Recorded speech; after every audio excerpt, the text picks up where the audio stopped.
Yeah, so I'm skipping the meet and greet today, and we're going right to the message. I wanted to go right into the message from that song, so that was your meet and greet. Do you need to say something to one other person? Just turn to somebody else and say, you're free today. Do that. You're free today. Everybody but the drummer is free today, actually. Yeah. I was trying to say something in there. He goes, I cannot hear a word you're saying. I was trying to say, sit, stay. I was like, oh, no. Sorry.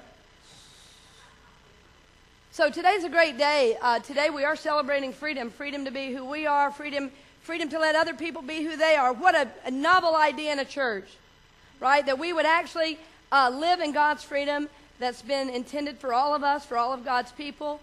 And in unity, we believe everyone is God's people. Amen? Amen? I don't know if that's correct grammar. Everyone is. Maybe it is. Everyone is God's people. We are all God's people, right? So every faith, every religion, every nation, right? All God's people. None are left out. None are left out. So this is the beginning of a 1-month series, and it's going to be 4 weeks. Our 5th week, we're going to do something real different. Our 5th week is going to be Rock and Roll Sunday. Yeah! So anyway. Yeah. Somebody's going to come dressed up as Kiss. I know it. On that Sunday. But it's really important. I don't know if you're paying attention to any world affairs, but everything's blowing up in Syria, and I just heard a message from the president. I don't know if you guys get, but I've been really interested. I've kind of upped my interest level in what's going on in world affairs, because as a church, what we've said is we've said that we're holding a vision for the world. We also say in a part of our vision that not only do I go speak throughout the world leaders are attracted here. If that's going to be true, I've got to be engaged in world affairs on a different level. And I'm not going to get political on you. I'm not going to tell you who to vote for by any means. But I might at times mention a little more than I have in the past, just because it's coming to me that that's a part of my ministry to do now. I'm never going to tell you who to vote for. That's the church down the street, and they're happy to do it there. And that's fine. But our theology is very simple. There's one God, and that God lives in you. And if God lives in you, you know what's yours to do without me telling you. The coming together on Sunday is not for me to give you instructions or dogma. It's to celebrate the work we've been doing the other 6 days of the week, to live a life that's on purpose for God, to live a life that's filled with love and filled with joy and health and prosperity and goodness. That's what we're here for.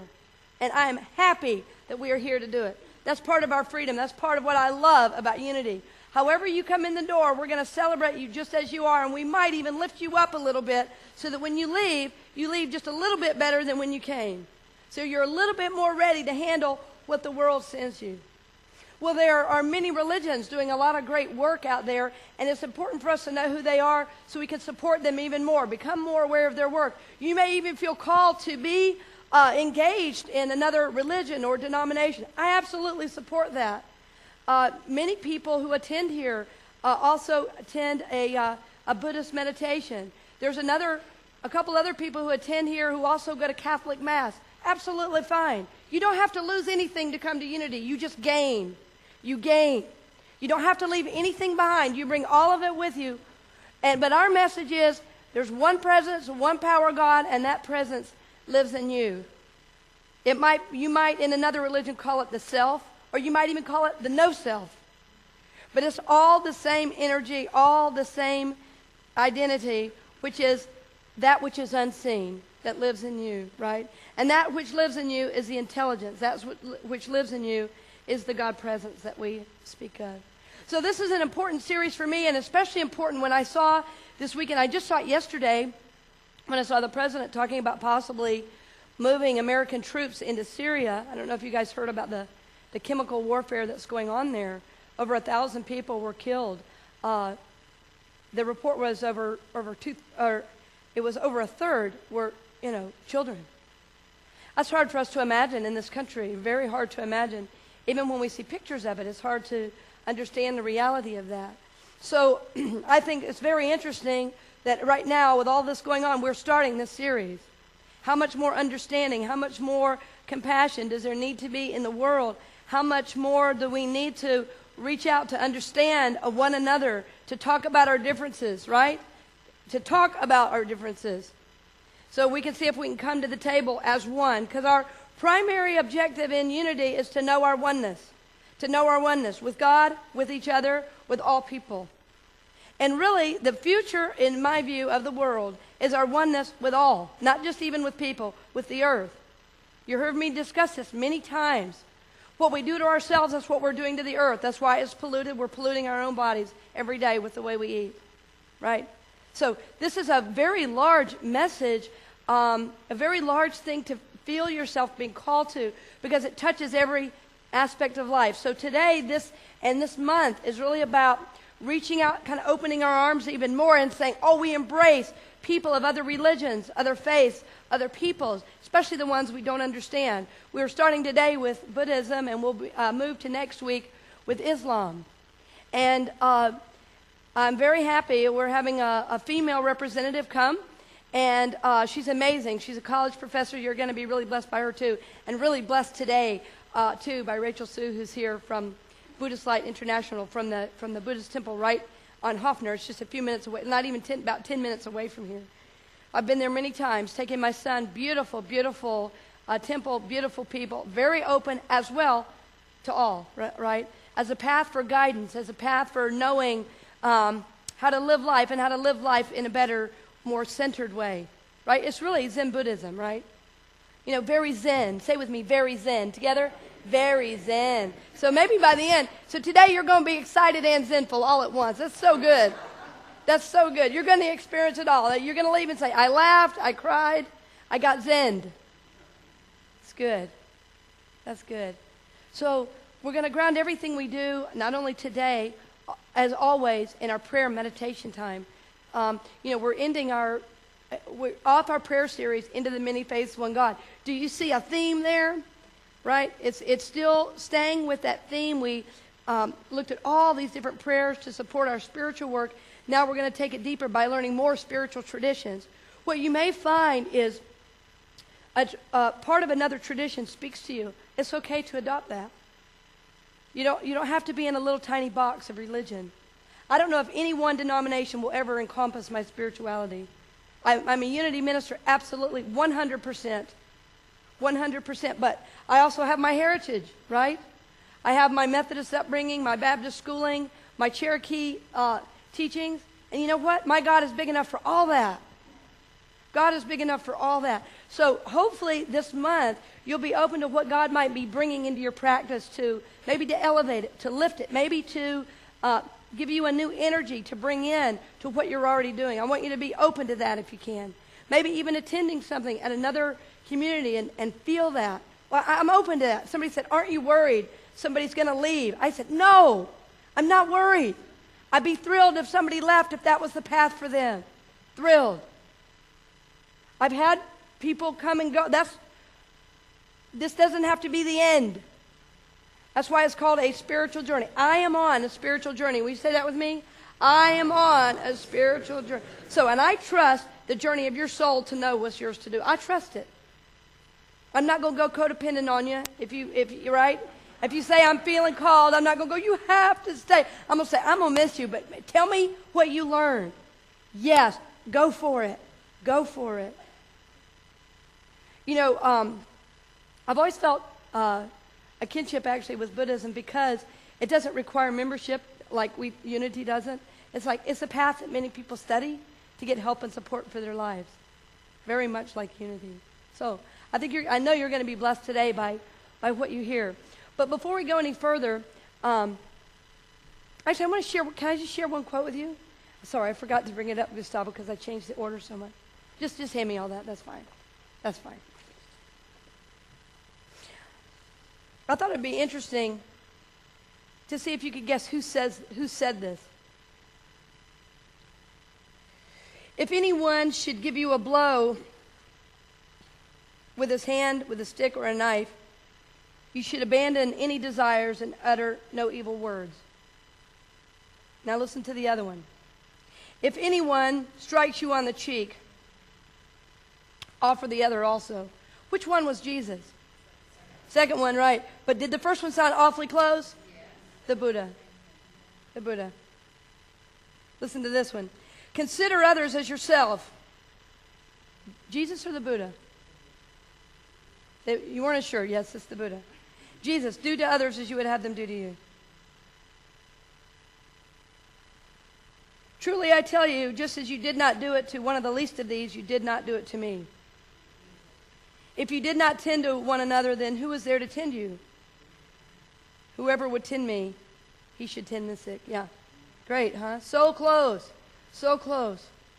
What I've learned over my studies over many years is all the masters have come to give us the same message. Different packages, different faces, different religious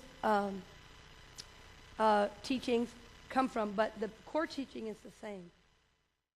Rachel Hsu from, again, by day, she's a CPA. By night, she's the president of the Buddhist Light International Association of Florida. Rachel Hsu. Please give her, welcome her. Yeah, come on up. It's all you. It's all you. Thank you. Buddhist Light International Association is an international organization, over 5 continents, over 100 countries and places. And the Florida chapter, where there are 5 subgroups: the Tampa, Space Coast, West Orlando, East Orlando, and the Young Adult Division, which you will see. The 3 of them came today. The organization, what I like to say is the headquarters is in Taiwan, the southern tip of Taiwan. Buddha was born 2,500 years ago in Nepal as an Indian prince, Prince Siddhartha. And for the first 20 years of his life, he was just kept in the palace. His father didn't want him to learn about the misery, suffering in the world. But when one day when he had a chance to go out of the palace, he found out that people do age, people do get sick and do die. So he decided to leave the palace and find out what life is all about. And he reached for enlightenment under a Bodhi tree. And after that, he started teaching around for 49 years. So he is the founder of Buddhism. But he is actually one of many, many Buddhas. Because Buddha means awakened or enlightened. So everybody has a Buddha nature in us. We can all become Buddha one day, but it just takes a long time. And a lot of effort, and not only doing good deeds, but also we have to gain a lot of wisdom to become a Buddha. But just that thought that we can be a Buddha one day make us feel good about ourselves. And the 2 underlying principles of Buddhism. The first one is impermanence. The impermanent nature of all things and all beings. Not just our body. There are millions of cells grow, age, and die every second. So our body is changing constantly. My son came back from his 20-year high school reunion. He said, "Boy, Mom, the prettiest girl in my class is no longer pretty. I could barely recognize her." That's on the appearance, all right? And our mind changes too, right? Our mind changes too. The person that you used to have such a crush on, you may laugh at yourself now. I don't know why. So our mind changes. After today, maybe your thought changes too about life. So that's impermanence. And then the second principle is non-self. Non-selfness, or to put it another way, egolessness. That means it's actually derived from the first principle, because we've learned to love our body, but our body changes every day, every moment. And then how about this? How about our mind then? This belongs to myself forever. I'm Rachel Sue, and this is it. At the moment I was born until I die, this is me. But actually, my mind changes too. My thought changes. My feeling towards people, towards life changes. So what is really me? What is really myself? Any point in time? Because you cannot pinpoint that time. So the self really doesn't exist. That's how Buddhism think of ourself and life. So for that matter, if we can let go of attachment, since the body we love so much that we don't want people to hurt, and the mind that we so proud really doesn't exist. Now, so why should we be so attached or so angry at some people? We can forgive. Once we can forgive people, it's like we set ourselves free from the prison. We liberated from the bondage that we put upon ourselves. And I always love this expression in Chinese. We take a step back, we see the sky. There's no limit. We are free, right? When we see the sky, we're just free.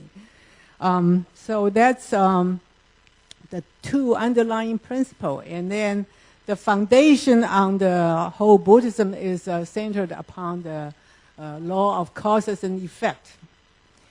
I gave an example earlier, but I use a different one. We don't need to go to a fortune teller.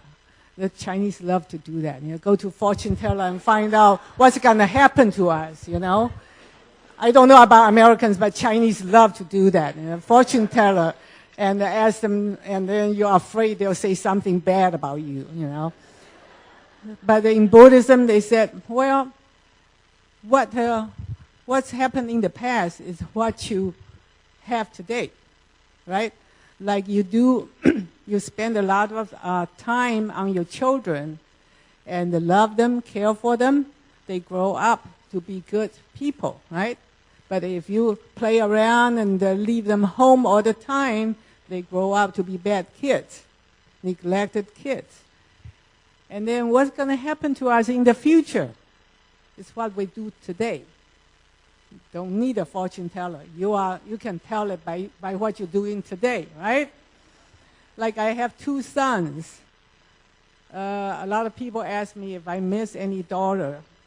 I learned to tell them, I will gain daughters if I'm nice to the daughter-in-law, right?